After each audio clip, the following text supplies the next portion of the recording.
Before we take part in the Lord's table, we'll briefly look into the Word of God. ನಾವು ಕರ್ತನ ಮೇಜಿನಲ್ಲಿ ಪಾಲು ಹೊಂದೋದಕ್ಕಿಂತ ಮುಂಚೆ ಕ್ಲುಪ್ತವಾಗಿ ದೇವರ ವಾಕ್ಯದಲ್ಲಿ ಕೆಲವು ಮಾತುಗಳನ್ನು ನೋಡ್ಕೊಳ್ಳೋಣ.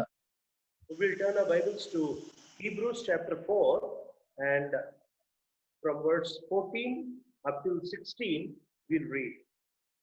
ನಾವು ನಮ್ಮ ಸತ್ಯವೇದವನ್ನು ಇಬ್ರಿಯರಿಗೆ ಬರೆದ ಪತ್ರಿಕೆ 4ನೇ ಅಧ್ಯಾಯ 14ರಿಂದ 16ನೇ ವಚನದವರೆಗೆ ಓದಿಕೊಳ್ಳೋಣ. Hebrews chapter 4 verses 14 up till 16. ಇಬ್ರಿಯರಿಗೆ ಬರೆದ ಪತ್ರಿಕೆ 4ನೇ ಅಧ್ಯಾಯ 14ರಿಂದ 16 ವಚನಗಳು. I'm reading it. Therefore, since we have a great high priest who has gone through the heavens, Jesus the Son of God, let us hold firmly to the faith we profess. For we do not have a high priest who is unable to sympathize with our weakness, but we have one who has been tempted in every way, just as we are, yet was without sin. Let us then approach the throne of grace with confidence, so that we may receive mercy and find grace to help us in our time of need. ಇಬ್ರಿಯರ ಪತ್ರಿಕೆ 4ನೇ ಅಧ್ಯಾಯ 14ರಿಂದ 16. ಆಕಾಶ ಮಂಡಲಗಳನ್ನು ದಾಟಿ ಹೋದ ದೇವಕುಮಾರನಾದ ಯೇಸು ಎಂಬ ಶ್ರೇಷ್ಠ ಮಹಾಯಾಜಕನು ನಮಗಿರುವುದರಿಂದ ನಾವು ಮಾಡಿರುವ ಪ್ರತಿಜ್ಞೆಯನ್ನು ಬಿಡದೆ ಹಿಡಿಯೋಣ. ಯಾಕಂದ್ರೆ ನಮಗಿರುವ ಮಹಾಯಾಜಕನು ನಮ್ಮ ನಿರ್ಬಲಾವಸ್ಥೆಯನ್ನು ಕುರಿತು ಅನುತಾಪವಿಲ್ಲದವನಲ್ಲ. ಆತನು ಸರ್ವ ವಿಷಯಗಳಲ್ಲಿ ನಮ್ಮ ಹಾಗೆ ಶೋಧನೆಗೆ ಗುರಿಯಾದನು, ಪಾಪ ಮಾತ್ರ ಮಾಡಲಿಲ್ಲ. ಆದುದರಿಂದ ನಾವು ಕರುಣೆಯನ್ನು ಹೊಂದುವಂತೆಯೂ ಆತನ ದಯೆಯಿಂದ ಸಮಯೋಚಿತವಾದ ಸಹಾಯವು ನಮಗೆ ದೊರೆಯುವಂತೆಯೂ ಧೈರ್ಯದಿಂದ ಕೃಪಾಸನದ ಮುಂದೆ ಬರೋಣ. Let us look to the Lord in prayer. ಪ್ರಾರ್ಥನೆಯಲ್ಲಿ ಕರ್ತನ ಕಡೆಗೆ ನೋಡೋಣ. Our loving, living heavenly Father, ನಮ್ಮ ಶಿವಳುವಂತ ಪ್ರೀತಿಯುಳ್ಳಂತ ಪರಲೋಕದ ತಂದೆ, we approach thy throne of grace in and through the highly exalted, wonderful name of our Lord and Savior Jesus Christ. ಓ ದೇವರೇ, ಅತ್ಯದ್ಭುತವಾಗಿ ಹೆಚ್ಚಿಸಲ್ಪಟ್ಟಂತ ಕರ್ತನಾದ ಯೇಸು ಕ್ರಿಸ್ತರ ಹೆಸರಿನಲ್ಲಿ ನಿನ್ನ ಕೃಪಾಸನದ ಹತ್ತಿರ ಬರ್ತಾ ಇದ್ದೇವೆ. We do not come with our own strength. We do not come because of our own righteousness. We only come through the righteousness of our Lord Jesus Christ. ನಾವು ನಮ್ಮ ಸ್ವಂತ ಬಲದಿಂದ ಸ್ವಂತ ನೀತಿಯಿಂದ ಬರ್ತಾ ಇಲ್ಲ, ಆದರೆ ನಮ್ಮ ಕರ್ತನಾದ ಯೇಸು ಕ್ರಿಸ್ತರ ನೀತಿಯ ನಿಮಿತ್ತವಾಗಿ ನಿನ್ನ ಪಾದಗಳ ಹತ್ರ ಬರ್ತಾ ಇದ್ದೇವೆ. We worship you for the living curtain of his body has been opened so that we can enter into the most holy place. ಓ ದೇವರೇ, ಆತನ ಶರೀರದ ಮುಖಾಂತರವಾಗಿ ಆ ತೆರೆ ಹರಿಯಲ್ಪಟ್ಟು ಜೀವವುಳ್ಳಂತ ಮಾರ್ಗದಿಂದ ಆತನ ಹತ್ರ ಬಂದಿದ್ದಕ್ಕಾಗಿ ಸ್ತೋತ್ರ ಸಲ್ಲಿಸುತ್ತೇವೆ.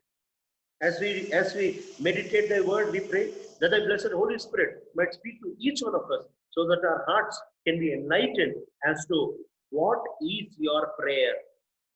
ಓ ದೇವರೇ, ನಾವು ದೇವರ ವಾಕ್ಯ ಧ್ಯಾನ ಮಾಡುವ ಸಮಯದಲ್ಲಿ ದಯಮಾಡಿ ನಮ್ಮೊಂದಿಗೆ ಮಾತಾಡ್ರಿ. ದೇವಾದಿನ ಆತ್ಮ ನಾವು ಏನಾಗಿದ್ದೇವೆ ದೇವರ ವಾಕ್ಯದಿಂದ ನಮ್ಮನ್ನು ಎಚ್ಚರಿಸುವಂತೆ ಸಹಾಯ ಮಾಡಿ. Help us to be able to understand your word so that we can gain great power in prayer. ಓ ದೇವರೇ, ನಾವು ನಿನ್ನ ವಾಕ್ಯ ಅರ್ಥ ಮಾಡಿಕೊಂಡು ಪ್ರಾರ್ಥನೆಯಲ್ಲಿ ಶ್ರೇಷ್ಠ ಶಕ್ತಿ ಹೊಂದುವಂತೆ ಸಹಾಯ ಮಾಡಿ. For this we pray with all thanksgiving, committing both of us in your hands, in and through the highly exalted name of our Lord and Savior Jesus Christ. ನಮ್ಮಿಬ್ಬರನ್ನು ನಿನ್ನ ಕೃಪೆಗಳ ಹಸ್ತದಲ್ಲಿ ಒಪ್ಪಿಸಿಕೊಟ್ಟು ಅತ್ಯುನ್ನತವಾಗಿ ಹೆಚ್ಚಿಸಲ್ಪಟ್ಟಂತ ಯೇಸು ಕ್ರಿಸ್ತರ ಹೆಸರಿನಲ್ಲಿ ಪ್ರಾರ್ಥಿಸಿಬಿಡುತ್ತೇವೆ ತಂದೆ. Amen. Amen. Many times we do not consider the beautiful ministry of the prayer of the Lord Jesus Christ. ಅನೇಕ ಸಾರಿ ಪ್ರಾರ್ಥನೆ ಎನ್ನುವಂತ ಈ ಅದ್ಭುತವಾದಂತ ಕರ್ತನಾದ ಯೇಸು ಕ್ರಿಸ್ತರ ಸೇವೆಯನ್ನು ನಾವು ಪರಿಗಣಿಸಂಗಿಲ್ಲ. Many times we only look at the ministry of the Lord Jesus as if something that has been over on the cross. ನಾವು ಅನೇಕ ಸಾರಿ ಕರ್ತನಾದ ಯೇಸು ಕ್ರಿಸ್ತರ ಶಿಲುಬೆಯ ಮೇಲೆ ಮಾಡಿರುವಂತ ಆ ಸೇವೆಯ ಕುರಿತೇ ನಾವು ಹೆಚ್ಚಾದಂತ ಧ್ಯಾನ ಕೊಡ್ತೇವೆ. Without the prayer of the Lord Jesus Christ, his sacrifice on the cross cannot be effective in our lives. ಕರ್ತನಾದ ಯೇಸು ಕ್ರಿಸ್ತರ ಪ್ರಾರ್ಥನೆಯ ಸೇವೆಯ ಬಿಟ್ಟು ಕರ್ತನಾದ ಯೇಸು ಕ್ರಿಸ್ತರ ಶಿಲುಬೆಯ ಸೇವೆ ಅಷ್ಟು ನಮ್ಮ ಜೀವಿತದಲ್ಲಿ ಬಲವಾಗಿರಂಗಿಲ್ಲ. So briefly from the word of God, we'll try to see how beautiful and how excellent is the prayer of the Lord Jesus Christ. ನಾವು ಕ್ಲುಪ್ತವಾಗಿ ಕರ್ತನಾದ ಯೇಸು ಕ್ರಿಸ್ತರ ಪ್ರಾರ್ಥನೆಯ ಸೇವೆ ಎಷ್ಟು ಅದ್ಭುತವಾಗಿ ಎಷ್ಟು ಬಲವಾಗಿದೆ ಅನ್ನುವಂಥದ್ದನ್ನು ನೋಡಿಕೊಳ್ಳಲು ಪ್ರಯತ್ನ ಮಾಡೋಣ. The prayer of the Lord Jesus Christ can be done only by the Lord Jesus Christ, only by Him alone, and nobody else can do that prayer. ಕರ್ತನಾದ ಯೇಸು ಕ್ರಿಸ್ತರ ಪ್ರಾರ್ಥನೆಯ ಸೇವೆ ಕೇವಲ ಕೇವಲ ಕೇವಲ ಮಾತ್ರ ಕರ್ತನಾದ ಯೇಸು ಕ್ರಿಸ್ತರಿಂದಲೇ ಮಾತ್ರ ಪರಿಪೂರ್ಣ ಮಾಡಲು ಸಾಧ್ಯ. In fact, He alone, because He is God man, He alone can pray this prayer. ಆತನು ದೇವರಾಗಿದ್ದಾನೆ, ಅಷ್ಟೇ ಅಲ್ಲ ದೇವರಾಗಿದ್ದಂಥವನು ಮಾನವನಾಗಿದ್ದಾನೆ, ಅದಕ್ಕಾಗಿ ಮಾತ್ರ ಕೇವಲ ಆತನು ಈ ಪ್ರಾರ್ಥನೆ ಮಾಡಬಲ್ಲನು. Unless you and I understand that the Lord Jesus is God man, you cannot understand the real beauty of the Lord Jesus Christ. ಯೇಸು ಕ್ರಿಸ್ತರು ದೇವರು, ಅಷ್ಟೇ ಅಲ್ಲ ದೇವರು ಮಾನವನಾದನು ಅನ್ನುವಂಥದ್ದನ್ನು ನಾವು ಅರ್ಥ ಮಾಡಿಕೊಳ್ಳದೆ ಹೋದರೆ ಆತನ ಅದ್ಭುತವಾದಂತಹ ಸೇವೆ ಕುರಿತು ಅರ್ಥ ಮಾಡಿಕೊಳ್ಳೋಕೆ ಸಾಧ್ಯ ಇಲ್ಲ.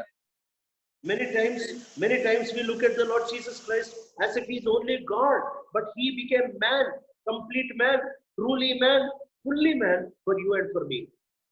ಅನೇಕ ಸಾರಿ ಕರ್ತನಾದ ಯೇಸು ಕ್ರಿಸ್ತರನ್ನು ದೇವರಾಗಿ ಮಾತ್ರ ನೋಡ್ತೇವೆ, ಆದರೆ ಆತನು ಪರಿಪೂರ್ಣವಾಗಿ ಸಂಪೂರ್ಣವಾಗಿ ನಿಜವಾಗಿಯೂ ಮಾನವನಾದನಂತೇಳಿ ನೋಡ್ತಾ ಇಲ್ಲ. That is why we need to understand this truth that in the life of Jesus we see both God and man fully being displayed and fully operating.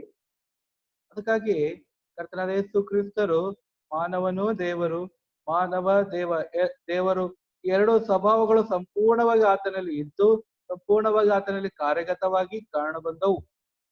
That means when we look at the life of the Lord Jesus Christ, ಕರ್ತನಾದ ಯೇಸು ಕ್ರಿಸ್ತರ ಜೀವಿತದ ಕಡೆಗೆ ನೋಡಿದೆ ಆದರೆ for the first time God came and dwelt in the form of human flesh as the Lord Jesus. ಮೊಟ್ಟ ಮೊದಲನೇದಾಗಿ ದೇವರು ಮಾನವ ಶರೀರದಲ್ಲಿ ನಮ್ಮ ಮಧ್ಯದಲ್ಲಿ ನಿವಾಸ ಮಾಡಿದರು, ಅದು ಯೇಸು ಕ್ರಿಸ್ತರಾಗಿ. This means that God, the Creator, did not become creation, but He was dwelling as a part of the man called Jesus Christ. ನೋಡ್ರಿ, ಸೃಷ್ಟಿಕರ್ತನು ಸೃಷ್ಟಿಕರ್ತನಾಗಲಿಲ್ಲ, ಆದ್ರೆ ಸೃಷ್ಟಿಕರ್ತನು ಯೇಸು ಕ್ರಿಸ್ತರಲ್ಲಿ ಒಂದು ಭಾಗವಾಗಿ ಜೀವಿಸ್ತಾ ಇದ್ದಾನೆ. When He was living in the Lord Jesus Christ, all the attributes of God fully was completely present in the Lord Jesus Christ. ಆತನ ಯೇಸು ಕ್ರಿಸ್ತರಲ್ಲಿ ಜೀವಿಸ್ತಾ ಇರುವಂತ ಸಮಯದಲ್ಲಿ ಆತನ ಸಂಪೂರ್ಣ ನೈಜ ಗುಣಲಕ್ಷಣಗಳು ಆತನೊಳಗಡೆ ನಿವಾಸ ಮಾಡುತ್ತಾ ಇದ್ದವು. Now we need to understand this very carefully. ಇದನ್ನ ನಾವು ಬಹಳ ಸ್ಪಷ್ಟವಾಗಿ ಅರ್ಥ ಮಾಡ್ಕೊಳ್ಬೇಕಾಗಿದೆ. When Jesus was hungry, when Jesus was thirsty, it was not God who was thirsty or hungry, but it was the man in Jesus, the humanity of man that of Jesus that was hungry and thirsty. ನೋಡ್ರಿ, ಯೇಸು ಕ್ರಿಸ್ತರಿಗೆ ಹಸಿವೆ ಆದಾಗ, ಯೇಸು ಕ್ರಿಸ್ತರಿಗೆ ನೀರಡಿಕೆ ಆದಾಗ ದೇವರಿಗೆ ಹಸಿವೆ ನೀರಡಿಕೆ ಆಗಿದೆ ಅಂತ ಹೇಳಲ್ಲ, ಆದ್ರೆ ಯೇಸು ಕ್ರಿಸ್ತರಲ್ಲಿರುವಂತ ಮಾನವನು ಆತನಿಗೆ ಹಸಿವೆ ನೀರಡಿಕೆ ಆಗಿದೆ ಅಂತ ನೋಡ್ತೇವೆ.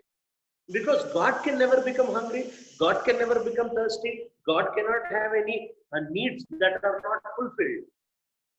ಯಾಕಂದ್ರೆ ದೇವರಿಗೆ ಹಸಿವೆ ದೇವರಿಗೆ ನೀರಡಿಕೆ ಆಗೋದಿಲ್ಲ. ಆತನು ಕೊರತೆಯುಳ್ಳವನಾಗಿ ತನ್ನ ಕೊರತೆ ತೀರಿಸಬೇಕು ನೀಗಿಸ್ಬೇಕಂತ ಹೇಳಿ ಆತನು ಆ ರೀತಿ ಕೊರತೆಯುಳ್ಳವನಾಗೋದಕ್ಕೆ ಸಾಧ್ಯತೆ ಇಲ್ಲ. When Jesus was sleeping in the boat, that doesn't mean that God was sleeping, because Bible says the one who protects Israel, he does not sleep or slumber. ಯೇಸು ಕ್ರಿಸ್ತರು ಹಡಗಿನಲ್ಲಿ ಮಲಗಿಕೊಂಡಾಗ ದೇವರು ಅಲ್ಲಿ ಮಲಗಿಲ್ಲ. ಯಾಕಂದ್ರೆ ಬೈಬಲ್ ಹೇಳ್ತಾ ಇದೆ, ಇಸ್ರಾಯೇಲನ್ನು ಕಾಯುವಂತ ದೇವರು ಆತ ತೂಕಡಿಸಂಗಿಲ್ಲ ನಿದ್ರಿಸಂಗಿಲ್ಲ. It is the humanity of Jesus that was sleeping, but the divinity of Jesus was always awake.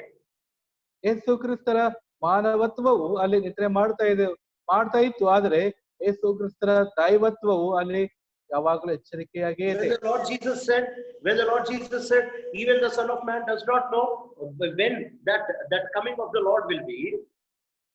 ಯೇಸು ಕ್ರಿಸ್ತರು ಹೇಳ್ತಾ ಇದಾರಲ್ಲ, ಮನುಷ್ಯ ಕುಮಾರನು ಕೂಡ ಆ ಕರ್ತನ ಬರುವಂತದ್ದು ತಿಳಿದಿಲ್ಲ ಅಂತ ಹೇಳ್ತಾ ಇದ್ದಾನೆ. That doesn't mean that God doesn't know. It is the humanity of the Lord Jesus Christ that does not know. But the divinity of the Lord Jesus Christ is an all-wise divinity. ದೇವರಿಗೆ ದೇವರಿಗೆ ಗೊತ್ತಿಲ್ಲ ಅಂತ ಹೇಳಿದ್ರೆ ಅರ್ಥ ಇಲ್ಲ. ಆದ್ರೆ ಯೇಸು ಕ್ರಿಸ್ತನ ಮಾನವತ್ವವು ಅರ್ಥ ಮಾಡ್ಕೊಂಡಿಲ್ಲ, ತಿಳ್ಕೊಂಡಿಲ್ಲ, ಗೊತ್ತಿಲ್ಲ. ಆದ್ರೆ ಯೇಸು ಕ್ರಿಸ್ತನ ದೈವತ್ವವು ಅದಕ್ಕೆ ಸಂಪೂರ್ಣವಾಗಿ ಗೊತ್ತಿದೆ. And when Jesus died on the cross, God cannot die. That is the reason why it is not God who died. It is the humanity of Jesus that died on the cross.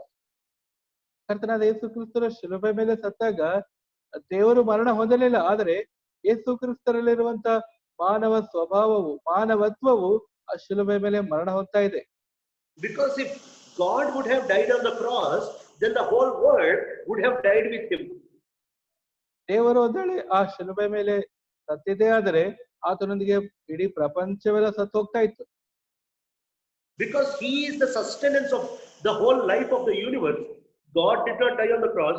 God cannot die even for 1 second. ಯಾಕಂದ್ರೆ ಇಡೀ ವಿಶ್ವ ಪ್ರಪಂಚಕ್ಕೆ ಆತನೇ ಕಾಪಾಡುವಂತವನು, ಎಲ್ಲ ಒದಗಿಸುವಂತವನಾಗಿದ್ದಾನೆ. ಆತನು ಒಂದು ಕ್ಷಣ ಮಾತ್ರ ಕೂಡ ಶಿಲುಬೆ ಮೇಲೆ ಮರಣ ಹೊಂದಿದೆ, ಆದ್ರೆ ಎಲ್ಲ ಮರಣ ಹೊಂದ್ತಾ ಇತ್ತು. ಅದಕ್ಕಾಗಿ ಆತ ಮರಣ ಹೊಂದಿಲ್ಲ. So we need to understand that the Lord Jesus was a perfect human being plus perfect God in him. ಅದಕ್ಕಾಗಿ ನಾವು ಅರ್ಥ ಮಾಡಿಕೊಳ್ಬೇಕಾಗಿರುವಂತ ವಿಷಯ ಏನಂತಂದ್ರೆ, ಯೇಸು ಕ್ರಿಸ್ತರು ಪರಿಪೂರ್ಣವಾದಂತ ಮಾನವನಾಗಿದ್ದಾನೆ, ಅದೇ ರೀತಿಯಲ್ಲಿ ಆತನು ಪರಿಪೂರ್ಣವಾದಂತ ದೇವರು ಕೂಡ ಆಗಿದ್ದಾರೆ. And that is why the prayer of the Lord Jesus is very, very, very, very special, beautiful and important in the life of a believer. ಅದಕ್ಕಾಗಿ ವಿಶ್ವಾಸಿಯ ಜೀವಿತದಲ್ಲಿ ಕರ್ತನಾದ ಯೇಸು ಕ್ರಿಸ್ತರ ಪ್ರಾರ್ಥನೆಯ ಜೀವಿತ ಬಹು ಬಹು ಬಹು ಪ್ರಾಮುಖ್ಯವಾದಂಥದ್ದು, ಬಹು ಬಹು ಅವಶ್ಯಕವಾದಂಥದ್ದು, ಬಹುವಾದಂತ ಒಳ್ಳೆಯದಾಗಿದೆ. If the Lord Jesus is able to pray for everybody, that means in that prayer itself all the characters of God are being presented. ಯೇಸು ಕ್ರಿಸ್ತರು ಪ್ರಾರ್ಥನೆ ಮಾಡುವಂತ ಸಂದರ್ಭದಲ್ಲಿ ದೇವರ ಎಲ್ಲ ಗುಣಲಕ್ಷಣಗಳು ಆ ಪ್ರಾರ್ಥನೆಯಲ್ಲಿ ಕಂಡು ಬರ್ತಾ ಇವೆ. That means that God is omnipotent. That means he can do anything. He has the capacity to be able to do anything. ಇದಕ್ಕೆ ಅರ್ಥ ಏನಂದ್ರೆ, ದೇವರು ಸರ್ವಶಕ್ತನಂದ್ರೆ ಸರ್ವವ್ಯಾಪಿಯಾಗಿದ್ದಾನೆ. ಆತನು ಏನೋ ಮಾಡಬಹುದು, ಎಲ್ಲವೂ ಮಾಡೋದಕ್ಕೆ ಆತನಿಗೆ ಸಾಧ್ಯವಾಗಿದೆ. He has the power to do anything. ಆತನಿಗೆ ಏನ್ ಮಾಡೋದಕ್ಕಾಗಿ ಕೂಡ ಆತನಿಗೆ ಶಕ್ತಿ ಇದೆ. And with this power he is praying for you and me. ಆ ಶಕ್ತಿಯಿಂದಲೇ ಆತನು ನಿನಗಾಗಿ ನನಗಾಗಿ ಪ್ರಾರ್ಥಿಸ್ತಾ ಇದ್ದಾನೆ. Many times we look at the cross as if that is the only place where God took the burden of man. ನಾವು ಅನೇಕ ಸರ್ತಿ ಶಿಲುಬೆ ಕಡೆಗೆ ನೋಡ್ತೇವೆ. ದೇವರು ಮಾನವನ ಸಮಸ್ಯೆಗಳೆಲ್ಲ ತೆಗೆದುಕೊಂಡಿರುವಂತ ಸ್ಥಳ ಅದು ಒಂದೇ ಮಾತ್ರ ಆಗಿದೆ ಅಂತ ಅಂದುಕೊಳ್ತೇವೆ. But we need to recognize that the moment Jesus was born in this earth, he started bearing the burden of man for all eternity. ಯೇಸು ಕ್ರಿಸ್ತರು ಭೂಲೋಕದಲ್ಲಿ ದೇವರು ಮನುಷ್ಯನಾಗಿ ಜನ್ಮಿಸಿದ ತಕ್ಷಣದಿಂದಲೇ ಇಡೀ ಮಾನವ ಕುಲದ ಭಾರವೆಲ್ಲ ಆತನು ಹೊತ್ತುಕೊಳ್ಳುವುದಕ್ಕೆ ಪ್ರಾರಂಭಿಸಿದ್ದಾನೆ. Once God became man, the Lord Jesus never became only God for all eternity. He will only be God man. ಅದಕ್ಕೋಸ್ಕರವಾಗಿ ಕರ್ತನಾದ ಯೇಸು ಕ್ರಿಸ್ತರು ಮಾನವನಾಗಿ ಜನ್ಮಿಸಿದಾಗ ಆತನು ದೇವರಷ್ಟೇ ಆಗಲಿಲ್ಲ, ದೇವರಾಗಿದ್ದು ಮಾನವನಾಗಿದ್ದಾನೆ. And that is why in Philippians chapter 2, the Bible says he emptied himself, took the form of man, and he became a servant. The Bible says he became very low. He was not God, only God, but he became God man. ಅದಕ್ಕಾಗಿ Bible ಸ್ಪಷ್ಟವಾಗಿ ಹೇಳ್ತದೆ, ಫಿಲಿಪ್ಪಿ ಪತ್ರಿಕೆ 2ನೇ ಅಧ್ಯಾಯದಲ್ಲಿ ಆತನು ಬಡವನಾದನು, ದಾಸನಾದನು, ಸಂಪೂರ್ಣವಾಗಿ ಬರೆದು ಮಾಡಿಕೊಂಡನು. ಆತನು ದೇವರಾಗಿದ್ದಾನೆ, ಆದ್ರೆ ಮಾನವನಾಗ್ತಾ ಇದ್ದಾನೆ. So forever and ever, even after the Lord Jesus rose again from the dead, he did not go to heaven as God. He went to heaven as God man. ಅದಕ್ಕಾಗಿ ಆತನು ಯಾವಾಗಲೂ ಸದಾ ಕಾಲಕ್ಕೋಸ್ಕರವಾಗಿ ಮಾನವನಾಗಿದ್ದನು. ಆತನು ಶಿಲುಬೆ ಮೇಲೆ ಮರಣ ಹೊಂದಿ ಸತ್ತು ಸಮಾಧಿ ಮಾಡಲ್ಪಟ್ಟು ತಿರುಗಿದ್ದಾಗ ಪುನರುತ್ಥಾನವಾದ ನಂತರ ಆತ ದೇವರ ಹತ್ರ ದೇವರಾಗಿ ಹೋಗ್ತಾ ಇದ್ದಿಲ್ಲ, ಮನುಷ್ಯನಾಗಿರುವಂತ ದೇವರಾಗಿ ಆತನು ಹೋಗ್ತಾ ಇದ್ದಾನೆ. And that is why the Lord Jesus prays in John chapter 17, Father, give me the glory that I had even before I came into this world. ಅದಕ್ಕಾಗಿ ಯೋಹಾನ್ ಸುವಾರ್ತೆ 17ನೇ ಅಧ್ಯಾಯದಲ್ಲಿ ಯೇಸು ಕ್ರಿಸ್ತರು ಪ್ರಾರ್ಥಿಸ್ತಾ ಇದ್ದಾರೆ, ತಂದೆಯೇ ನಿನ್ನ ಹತ್ರ ನನಗೆ ಮೊದಲಿದ್ದಂತ ಆ ಮಹಿಮೆಯನ್ನು ನನಗೆ ಕೊಡುವಂತ ಪ್ರಾರ್ಥಿಸ್ತಾ ಇದ್ದಾರೆ. John's Gospel chapter 17 and verse 5 says, and now, Father, glorify me in your presence with the glory that I had with you before the world began. ಯೋಹಾನ್ ಸುವಾರ್ತೆ 17ನೇ ಅಧ್ಯಾಯ 5ನೇ ವಚನದಲ್ಲಿ, ಈಗ ತಂದೆಯೇ ನೀನು ನಿನ್ನ ಬಳಿಯಲ್ಲಿ ನನ್ನನ್ನು ಮಹಿಮೆ ಪಡಿಸು, ಲೋಕ ಹುಟ್ಟು ಹಾಕುವುದಕ್ಕಿಂತ ಮುಂಚೆ ನಿನ್ನ ಬಳಿಯಲ್ಲಿ ನನಗಿದ್ದ ಮಹಿಮೆಯಿಂದಲೇ ನನ್ನನ್ನು ಮಹಿಮೆ ಪಡಿಸು. What is the Lord Jesus actually saying here is, Lord, the glory that I had as God, give me the same glory even after I am God man. ಅದಕ್ಕೋಸ್ಕರವಾಗಿ ಕರ್ತನಾದ ಯೇಸು ಕ್ರಿಸ್ತರ ಮಾಡುವಂತ ಪ್ರಾರ್ಥನೆ ಏನಂತಂದ್ರೆ, ನಾನು ಮನುಷ್ಯನಾಗೋದಕ್ಕಿಂತ ಮೊದಲೇ ದೇವರಾಗಿದ್ದಾಗ ಯಾವ ಮಹಿಮೆ ಇತ್ತೋ ಆ ಮಹಿಮೆಯಿಂದಲೇ ಈಗ ನನ್ನನ್ನು ಮಹಿಮೆ ಪಡಿಸುವಂತ ಪ್ರಾರ್ಥಿಸ್ತಾ ಇದ್ದಾರೆ. So God will always be, once he became man, he will always be God man. He will never be only God. ಅದಕ್ಕಾಗಿ ದೇವರು ಮನುಷ್ಯನಾದಾಗ ಆತನು ಮನುಷ್ಯನಾಗಿದ್ದು ದೇವರಾಗಿದ್ದಾನೆ, ಕೇವಲ ದೇವರೇ ಆತ ಅಷ್ಟೇ ಆಗಿಲ್ಲ. And that's why when you read the book of Revelation, always you see he is presented as a lamb that was slain. God is never slain, only the God man was slain.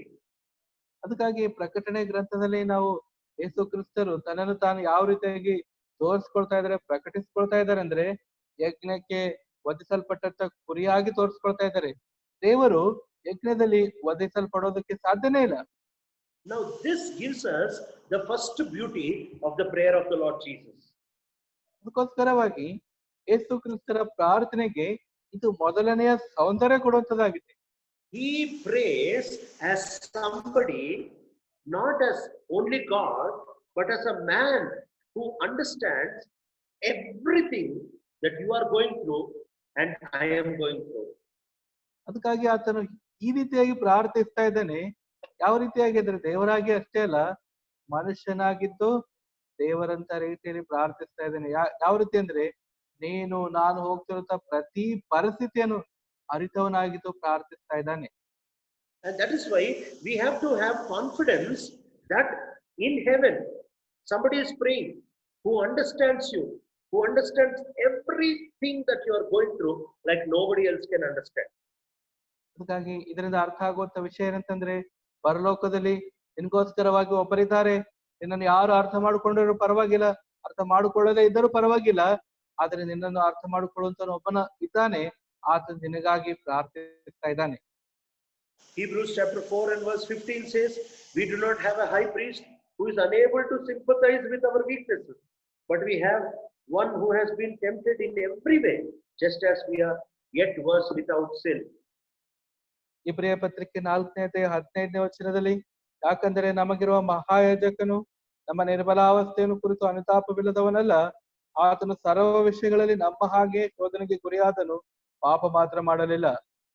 Once you understand this verse, there is no reason for self pity in the life of a believer. ಅದಕ್ಕೋಸ್ಕರವಾಗಿ ಈ ವಚನ ಒಂದು ವೇಳೆ ನೀನು ಅರ್ಥ ಮಾಡಿಕೊಂಡಿದೆ ಆದ್ರೆ ವಿಶ್ವಾಸಿಗಳ ಜೀವಿತದಲ್ಲಿ ಸ್ವಯಂ ಕರುಣೆ, ಸ್ವಯಂ ಅನುಕಂಪ ಅನ್ನುವಂಥದ್ದು ಇಲ್ಲವೇ ಇಲ್ಲ. There is no situation in the life of a believer where he needs to say, nobody understands me, nobody can take my pain, nobody can understand what I am going through. Always, every moment, remember, the Lord is God man, he will understand you fully. ಅದಕ್ಕೋಸ್ಕರವಾಗಿ ಪ್ರತಿ ಪರಿಸ್ಥಿತಿಯಲ್ಲಿ ನೀನು ಅನ್ಕೊಳ್ಬಹುದು, ನನ್ನನ್ನು ಅರ್ಥ ಮಾಡ್ಕೊಳ್ಳುವಂತವ್ರು ಯಾರು ಇಲ್ಲ, ನನ್ನ ಬಗ್ಗೆ ತಿಳ್ಕೊಳ್ಳುವಂತವ್ರು ಯಾರು ಇಲ್ಲ ಅಂತ ಹೇಳಿ ನೀನು ಅಂದ್ಕೊಳ್ತಾ ಇರ್ಬೋದು. ಆದ್ರೆ ಈ ರೀತಿಯಾಗಿ ಆಲೋಚನೆ ಮಾಡೋದಕ್ಕೆ ನನಗೆ ಅವಕಾಶ ಇಲ್ಲ, ಅವಶ್ಯಕತೆನೇ ಇಲ್ಲ. ಯಾಕಂತಂದ್ರೆ ಮನುಷ್ಯನಾಗಿರುವಂತ ದೇವರು ನಿನಗೋಸ್ಕರವಾಗಿ ನಿನ್ನ ವಿಷಯಗಳನ್ನು ಅರ್ಥ ಮಾಡಿಕೊಳ್ಳುವಂತವನು ಒಬ್ಬನಿದ್ದಾನೆ. There is no place for depression, there is no place for disappointment, there is no place for for becoming rejected, saying, there is nobody in this world who understands me. I am alone. Who can take me in this situation? ನಾನು ಒಬ್ಬನೇ ಆಗಿದ್ದೇನೆ, ನನ್ನ ಬಗ್ಗೆ ತಿಳ್ಕೊಳ್ಳುವಂತವ್ರು ಯಾರೇ ಇಲ್ಲ, ನನ್ನ ಬಗ್ಗೆ ನನ್ನ ತಿರಸ್ಕಾರ ಮಾಡಿದರೆ ನನಗೆ ಕುಗ್ಗಿ ಹೋಗಿದ್ದೇನೆ, ನಾನು ತಳ್ಳಲ್ಪಟ್ಟಿದ್ದೇನೆ ಅಂತೇಳಿ ಈ ರೀತಿಯಾಗಿ ಕುಗ್ಗಿಸುವುದರಲ್ಲಿ ಹೋಗೋದಕ್ಕೆ ಈಗ ಅವಶ್ಯಕತೆನೇ ಇಲ್ಲ. The Lord Jesus is there to understand everything that you are going through. Every second and every minute, He is there with you and He knows what you are going through. ಕರ್ತನಾದ ಯೇಸು ಕ್ರಿಸ್ತನು ನಿನಗೋಸ್ಕರವಾಗಿದ್ದಾನೆ. ನೀನು ಹೋಗುವಂತ ಪ್ರತಿ ಕ್ಷಣ, ಪ್ರತಿ ನಿಮಿಷ, ನೀನು ಹೋಗ್ತಿರುವಂತ ಪ್ರತಿ ವಿಷಯಗಳನ್ನು ಆತನು ಅರ್ಥ ಮಾಡಿಕೊಳ್ಳುವಂತನಾಗಿದ್ದಾನೆ. And not only is the Lord able to understand you, ನಿಮ್ಮನ್ನು ಅರ್ಥ ಮಾಡಿಕೊಳ್ಳುವಂತ ಕರ್ತನು ಅಷ್ಟೇ ಆತನ ಆಗಿಲ್ಲ, but he has the power to be able to carry you along with all your problems in life. ಅಷ್ಟೇ ಅಲ್ಲದೆ ನಿನ್ನ ಸಮಸ್ಯೆಗಳ ಮಧ್ಯದಲ್ಲಿಯೇ ನಿನ್ನನ್ನು ತೆಗೆದುಕೊಂಡು ಹೋಗುವಂತ ಸಾಮರ್ಥ್ಯ ಉಳ್ಳವನು ಆತನಾಗಿದ್ದಾನೆ. Now we need to understand that on the cross for 3.5 hours, the Lord bore the burden of sin of all mankind. ಆ Calvary ಶಿಲುಬೆ ಮೇಲೆ ಸುಮಾರು 3.5 ಗಂಟೆ ಕರ್ತನಾದ ಯೇಸು ಕ್ರಿಸ್ತರು ಎಲ್ಲಾ ಮಾನವರ ಪಾಪವನ್ನು ತನ್ನ ಮೇಲೆ ಹೊತ್ತುಕೊಂಡು ಆತನು ಸಾಗುತ್ತಾ ಇದ್ದಾನೆ. But you need to understand that even in the prayer of the Lord Jesus, He is operating with the power of God to be able to pray. ಆತನು ತನ್ನ ಪ್ರಾರ್ಥನೆಯಲ್ಲಿ ಕೂಡ ದೇವರ ಶಕ್ತಿಯನ್ನು ಆ ಶಿಲುಬೆ ಸಹಿಸಿಕೊಳ್ಳೋದಕ್ಕೋಸ್ಕರವಾಗಿ ಪ್ರಾರ್ಥಿಸ್ತಾ ಇದ್ದಾನೆ. Every Old Testament priest used to offer offering for every person individually. ಅದಕ್ಕಾಗಿ ಪ್ರತಿಯೊಬ್ಬ ಹಳೆಯ ಒಡಂಬಡಿಕೆಯ ಯಾಜಕನು ವ್ಯಕ್ತಿಗತವಾಗಿ ಪ್ರತಿಯೊಬ್ಬರಿಗೋಸ್ಕರವಾಗಿ ಅರ್ಪಿಸಬೇಕಾಗಿರ್ತಿತ್ತು. That means if there were 3 people, he could not offer all the 3 offerings together.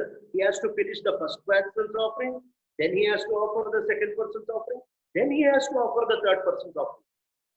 ಆ 3 ಜನ ಒಂದ್ ವೇಳೆ ಇದ್ದಿದೆ ಆದರೆ 3 ಜನರ ಅರ್ಪಣೆ ಒಂದೇ ಸಲ ಆತ ಅರ್ಪಿಸಲಿಕ್ಕೆ ಅಲ್ಲಿ ಅನುಮತಿ ಇರ್ತೇ ಇದ್ದಿಲ್ಲ.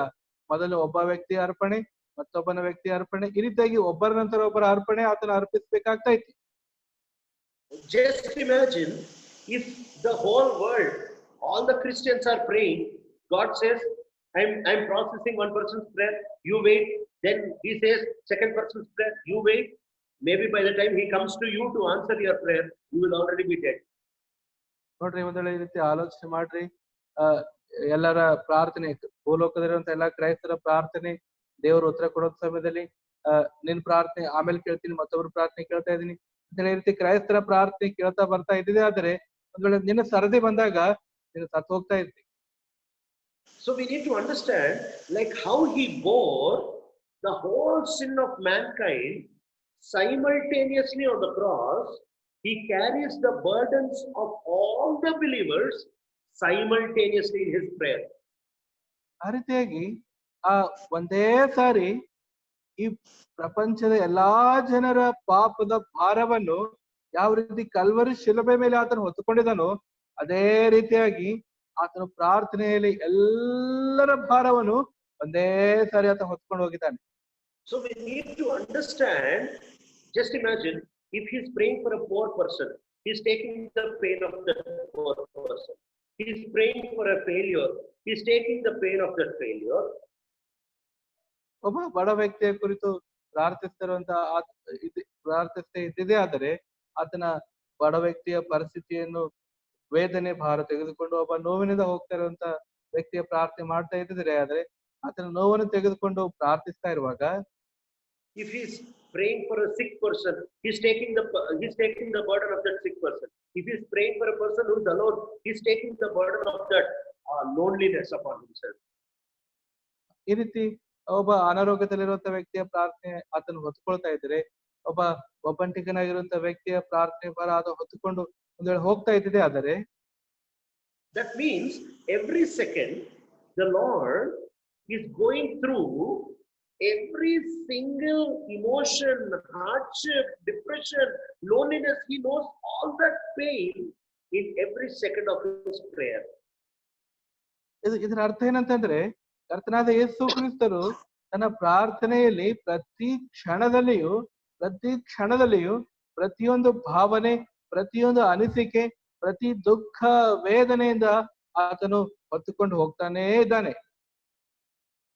The burden of the cross was over in 3.5 hours, but the burden of prayer has not been over for the past 2020 years. ಶಿಲುಬೆ ಮೇಲಿರುವಂತಹ ಭಾರ 3.5 ಗಂಟೆಗಳಲ್ಲಿ ಅದು ತೀರಿ ಹೋಗಿದೆ. ಆದ್ರೆ ಪ್ರಾರ್ಥನೆಯ ಭಾರ 2021 ವರ್ಷಗಳಿಂದ ಅದು ಇನ್ನೂ ತೀರಿ ಹೋಗಲಾರದೆ ಇದೆ. So the first assurance we have is that the Lord Jesus Christ understands me. He knows what I am going through. He can carry me in every situation. ಮೊದಲನೇ ಖಚಿತತೆ ಏನಂತಂದ್ರೆ, ನಾನು ಹೋಗುತ್ತಿರುವಂತಹ ಪರಿಸ್ಥಿತಿ ಕರ್ತನು ತಿಳ್ಕೊಂಡಿದ್ದಾನೆ, ನನಗೆ ಬೇಕಾಗಿರುವಂತ ಅವಶ್ಯಕತೆ ಕರ್ತನು ಅರಿತಿದ್ದಾನೆ, ನನ್ನನ್ನು ಆ ಪರಿಸ್ಥಿತಿಯಿಂದ ಆತನು ತೆಗೆದುಕೊಂಡು ಹೋಗಬಲ್ಲವನಾಗಿದ್ದಾನೆ. And then the second thing that we need to understand about his prayer is, ನೋಡ್ರಿ, ಎರಡನೇ ವಿಷಯ ಆತನ ಪ್ರಾರ್ಥನೆಯ ಕುರಿತು ನಾವು ಅರ್ಥ ಮಾಡ್ಕೊಳ್ಬೇಕಾಗಿದೆ ಏನಂದರೆ, God is an immutable God. There is no change in God. Yesterday, today, and forever, the Lord Jesus is the same. ದೇವರಲ್ಲಿ ಯಾವ ಬದಲಾವಣೆ ಇಲ್ಲ. ಆತನು ನಿನ್ನೆ, ಇಂದು, ಯಾವಾಗಲೂ ಒಂದೇ ರೀತಿಯಾಗಿ ಬದಲಾಗದಂತೆ, ಮಾರ್ಪಡದಂತೆ ಇರುವಂತವನಾಗಿದ್ದಾನೆ. If the Lord does not have change in him, then you need to understand the prayer of the Lord also does not have any change. ನೋಡ್ರಿ, ಕರ್ತನಲ್ಲಿ, ದೇವರಲ್ಲಿ ಯಾವ ಬದಲಾವಣೆ ಇಲ್ಲ ಅಂತಂದ್ರೆ ಆತನ ಪ್ರಾರ್ಥನೆಯಲ್ಲಿ ಕೂಡ ಯಾವುದೇ ಬದಲಾವಣೆ ಇಲ್ಲ ಎನ್ನುವುದನ್ನು ನೀನು ಅರ್ಥ ಮಾಡ್ಕೊಳ್ಬೇಕು. That means what God has been praying for you from eternity, or from the day he started praying for you, he will continue to pray the same prayer for you even until the day we meet the Lord Jesus Christ. ಅಂದ್ರೆ ಇದರ ಅರ್ಥ ಏನಂತಂದ್ರೆ, ನಿನಗಾಗಿ ಕರ್ತನು ಪ್ರಾರ್ಥನೆ ಮಾಡೋದು ಯಾವಾಗ ಪ್ರಾರಂಭಿಸಿತಾನೋ ಅಲ್ಲಿಂದ ಪ್ರಾರಂಭವಾಗಿ ಕರ್ತನಾದ ಯೇಸು ಕ್ರಿಸ್ತರನ್ನು ನೀನು ಭೇಟಿಯಾಗುವವರೆಗೂ ಅದೇ ರೀತಿಯಾಗಿ ಬದಲಾಗದಂತಹ ಪ್ರಾರ್ಥನೆಯನ್ನು ನಿನಗಾಗಿ ಆತನು ಮಾಡುವನಾಗಿದ್ದಾನೆ. Our prayers change because our situations change, our mind changes, our spiritual status changes. ನಮ್ಮ ಪ್ರಾರ್ಥನೆಗಳಲ್ಲಿ ಬದಲಾವಣೆ ಆಗ್ತದೆ, ಯಾಕಂದ್ರೆ ನಮ್ಮ ಮನಸ್ಸು, ನಮ್ಮ ಪರಿಸ್ಥಿತಿ, ನಮ್ಮ ಆತ್ಮೀಯ ಸ್ಥಿತಿಗತಿಗಳು ಹೆಚ್ಚು ಕಡಿಮೆ ಆದಾಗ ನಮ್ಮ ಪ್ರಾರ್ಥನೆಯಲ್ಲಿ ಕೂಡ ಬದಲಾವಣೆ ಬರ್ತದೆ. Our desire keeps changing every moment. Every time you have a new want, you have a new desire, your prayer keeps changing. ನೋಡ್ರಿ, ನಮ್ಮ ಬಯಕೆ, ನಮ್ಮ ಆಶಾ ಆಕಾಂಕ್ಷೆಗಳು ಹೊಸ ಬೇಕಂತ ಹೇಳಿ ಅದಕ್ಕಾಗಿ ಬದಲಾವಣೆ ಆಗ್ತವೆ. ಅದರಿಂದ ನಮ್ಮ ಪ್ರಾರ್ಥನೆ ಕೂಡ ಬದಲಾವಣೆ ಆಗ್ತದೆ. But when you come to the Lord Jesus Christ, his desire never changes, his plan never changes, and his heart also never changes. ಕರ್ತನಾದ ಯೇಸು ಕ್ರಿಸ್ತರ ಕುರಿತು ಆಲೋಚಿಸಿರುವಾಗ ಆತನ ಪ್ರಾರ್ಥನೆ, ಆತನ ಯೋಜನೆ, ಆತನ ಪ್ರಣಾಳಿಕೆ ಬದಲಾವಣೆ ಆಗೋದಿಲ್ಲ. So the second beautiful thing is, we need to understand that your prayers will change, but the prayers of the Lord Jesus will never change. They are eternally the same prayers, because he knows every situation that you are going through even before you go through that situation. ಅದಕ್ಕಾಗಿ ಎರಡನೇ ವಿಷಯ ನಾವು ಅರ್ಥ ಮಾಡ್ಕೊಳ್ಬೇಕಾಗಿತ್ತು ಏನಂತಂದ್ರೆ, ಕರ್ತನಾದ ಯೇಸು ಕ್ರಿಸ್ತರ ಪ್ರಾರ್ಥನೆಯಲ್ಲಿ ಬದಲಾವಣೆ ಇಲ್ಲ. ಯಾಕೆ ಅಂತಂತಂದ್ರೆ, ಆತನ ಬದಲಾವಣೆ ಆಗುವಂತವನಲ್ಲ. ಅಷ್ಟೇ ಅಲ್ಲ, ನೀನು ಹೋಗುವಂತ ಪರಿಸ್ಥಿತಿ ಎಂಥದ್ದೋ ನಿನಗಿಂತ ಮುಂಚೆ ಪ್ರಾರಂಭದಿಂದ ಅಂತ್ಯದವರೆಗೂ ಆತನು ಆ ಪರಿಸ್ಥಿತಿಯನ್ನು ಅರಿತವನಾಗಿದ್ದಾನೆ. He is one who has the capacity to take the whole burden of every single believer and pray. ಅದಕ್ಕಾಗಿ ಆತನಲ್ಲಿ ಎಂತ ಸಾಮರ್ಥ್ಯ ಇದೆ ಅಂತಂದ್ರೆ, ಪ್ರತಿಯೊಬ್ಬ ವಿಶ್ವಾಸಿಯ ಎಲ್ಲ ಪ್ರಾರ್ಥನೆಯ ಭಾರ ತನ್ನ ಪ್ರಾರ್ಥನೆಯಲ್ಲಿ ಹೊತ್ತುಕೊಂಡು ಹೋಗುವಂತ ಸಾಮರ್ಥ್ಯ ಆತನಲ್ಲಿದೆ. We not only have somebody who understands us and then prays for us, ನಮಗೆ ಅರ್ಥ ಮಾಡಿಕೊಂಡು ನಮಗಾಗಿ ಪ್ರಾರ್ಥನೆ ಮಾಡುವಂತ ಯಾರು ನಮ್ಗೆ ಹಿಂದೆ ಹೋಗ್ಬೋದು, but we also have somebody who is powerful enough to handle us, to carry us, and to know all that happens in our lives and continuously pray for us. ನಮಗೆ ಮತ್ತೆ ಇಂಥವ್ರು ಕೂಡ ಇಲ್ಲ ನಮ್ಮ ಬಗ್ಗೆ ಆಲೋಚಿಸಿ ನಮ್ಮನ್ನು ನಿಯಂತ್ರಣದಲ್ಲಿ ತೆಗೆದುಕೊಂಡು ನಮಗೆ ಸಂಭವಿಸುತ್ತಿರುವ ಪ್ರತಿಯೊಂದನ್ನು ಅರ್ಥ ಮಾಡಿಕೊಂಡು ನಮಗಾಗಿ ಪ್ರಾರ್ಥಿಸುವಂತವರು ಯಾರು ಇಲ್ಲದೇ ಇಲ್ಲ. Now we need to understand that you and I, we can live for few seconds without oxygen, but without the prayers of Jesus, no believer can live even for a split millisecond. ನೋಡ್ರಿ, ನಾವು ಅರ್ಥ ಮಾಡ್ಕೊಳ್ಬೇಕಾಗಿತ್ತಂದ್ರೆ ನೀನು ನಾನಾಗಲಿ ಉದಳೆ ಗಾಳಿ ಇರ್ಲಾರ್ದೆ ಸ್ವಲ್ಪ ಕ್ಷಣ ನಾವು ಜೀವಿಸಬಹುದಾದ್ರೆ ಕರ್ತನಾದ ಯೇಸು ಕ್ರಿಸ್ತರ ಪ್ರಾರ್ಥನೆ ಇಲ್ಲದೆ ಒಂದು ಮಿಲಿ ಸೆಕೆಂಡ್ ಕೂಡ ನಮ್ಗೆ ಜೀವಿಸೋದಕ್ಕೆ ಸಾಧ್ಯ ಇಲ್ಲ.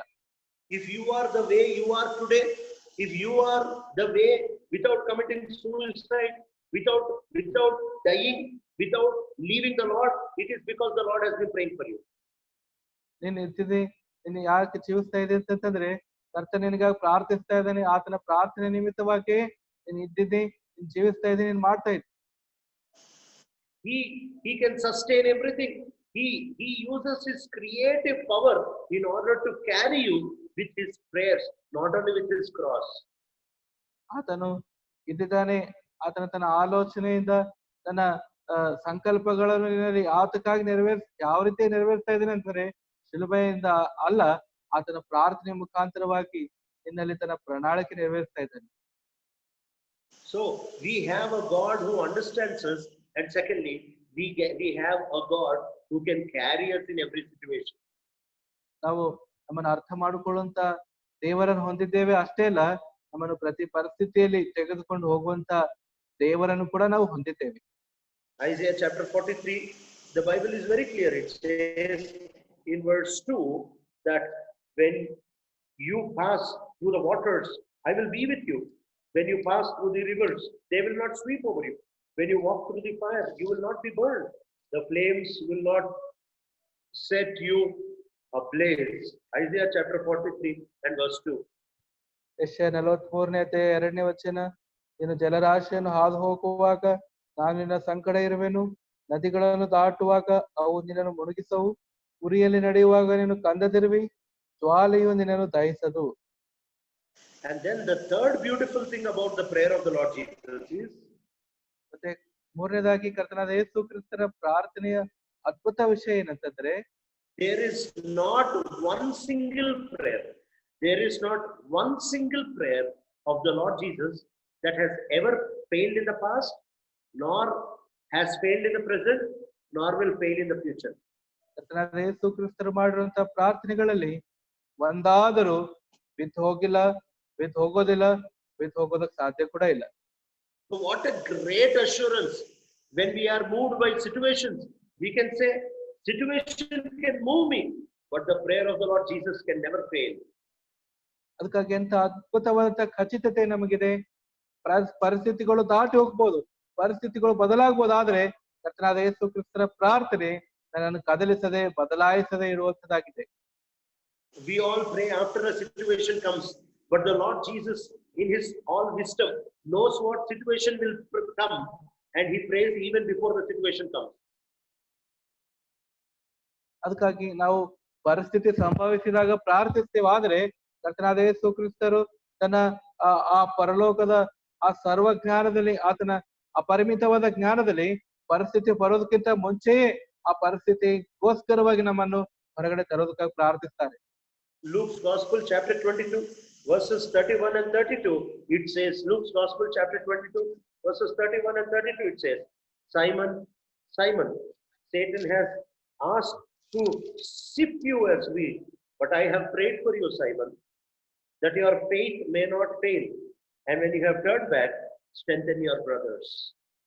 ಲೂಕನ ಸುವಾರ್ತೆ 22 ವಚನಗಳಲ್ಲಿ, ಸೀಮೋನನೇ ನೋಡು, ಸೈತಾನನು ನಿಮ್ಮನ್ನು ಗೋಧಿಯಂತೆ ಒನೆಯಬೇಕೆಂದು ಅಪ್ಪಣೆ ಕೇಳಿಕೊಂಡನು, ಆದರೆ ನಿನ್ನ ನಂಬಿಕೆ ಕುಂದಿ ಹೋಗಬಾರದೆಂದು ನಾನು ನಿನ್ನ ವಿಷಯದಲ್ಲಿ ದೇವರಿಗೆ ವಿಜ್ಞಾಪನೆ ಮಾಡಿಕೊಟ್ಟೆನು.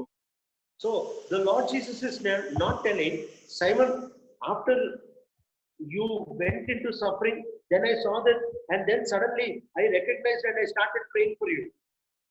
ಇಲ್ಲಿ ಕರ್ತನಾದ ಯೇಸು ಕ್ರಿಸ್ತರು ಹೀಗೆ ಹೇಳ್ತಾ ಇಲ್ಲ, ಸೀಮೋನನೇ ನೀನು ಸಮಸ್ಯೆಯಲ್ಲಿ ಹೋದಿ, ಅದನ್ನು ನೋಡಿ ನಾನು ನಿನಗೋಸ್ಕರ ಪ್ರಾರ್ಥನೆ ಮಾಡಲು ಪ್ರಾರಂಭಿಸಿದ್ದೇನೆ ಅಂತ ಹೇಳಿ ಆತ ಹೇಳ್ತಾ ಇಲ್ಲ.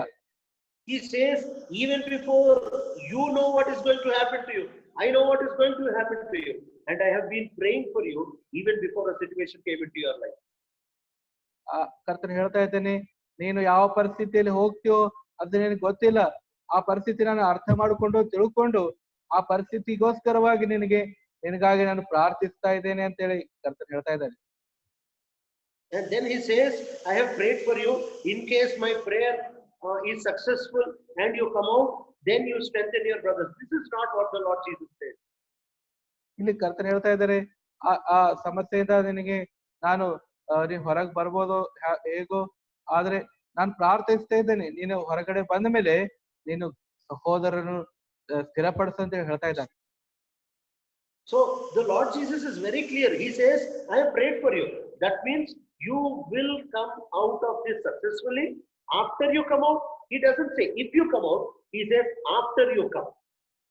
ಅದಕ್ಕಾಗಿ ಕರ್ತನು ಹೇಳ್ತಾ ಇದ್ದಾನೆ, ನಾನು ನಿನಗಾಗಿ ಪ್ರಾರ್ಥನೆ ಮಾಡಿದ್ದೇನೆ, ಈಗಾಗಲೇ ಆ ಸಮಸ್ಯೆಯಿಂದ ನೀ ಹೊರಗೆ ಬರ್ತಿ ಇಲ್ಲ ಅಂತ ಹೇಳಲ್ಲ, ನೀ ಹೊರಗೆ ಬರ್ತಿ, ಬಂದ ಮೇಲೆ ನಿನ್ನ ಸಹೋದರನನ್ನು ಸ್ಥಿರಪಡಿಸು ಅಂತ ಹೇಳಿ ಖಚಿತವಾಗಿ ಹೇಳ್ತಾ ಇದ್ದಾರೆ.